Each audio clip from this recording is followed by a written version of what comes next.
কবিতাৰ শিৰোনাম কথাবোৰ সহজ হোৱা হ'লে।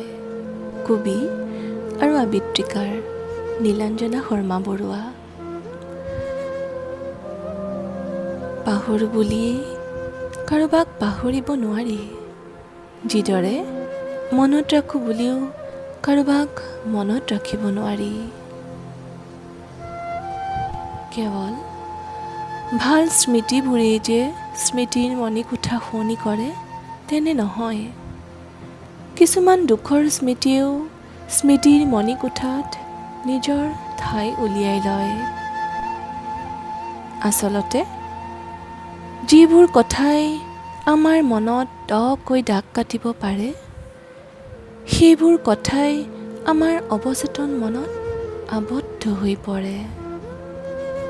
কথাবোৰ তুমি কোৱাৰ দৰে ইমান সহজ নহয়। হোৱা হ'লে মই তোমাক মনৰ পৰা কেতিয়াবাই মচি পেলাব পাৰিলোহেঁতেন, যিদৰে বগা কাগজত পেঞ্চিলেৰে লিখোঁতে ভুল হ'লে যে প্ৰাথমিক বিদ্যালয়ৰ মইনাহঁতে ৰবৰেৰে মচি পেলায়। কথাবোৰ তুমি কোৱাৰ দৰে ইমান সহজ নহয়।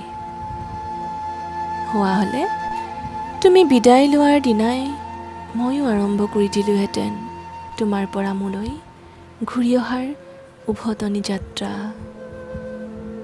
কথাবোৰ তুমি কোৱাৰ দৰে সহজ নহয় বাপে। মই আজিও মোক খেপিয়াই চালে তোমাক বিচাৰি পাওঁ, আৰু মোৰ উশাহত তোমাৰেই গুণ পাওঁ। প্ৰতিদিনাই তুমি নিশা হৈ মোৰ বুকুৰ সজাৰ অৰ্গল খুলি গুচি যাব খোজা, মোৰ ভঙা বুকুখন উদং কৰি থৈ, আৰু মই পুনৰ এবুকু উশাহেৰে উজাই আনি তোমাক ভৰাই থওঁ মোৰ বুকুৰ কাৰেঙত ভঁৰাল ফুলকৈ।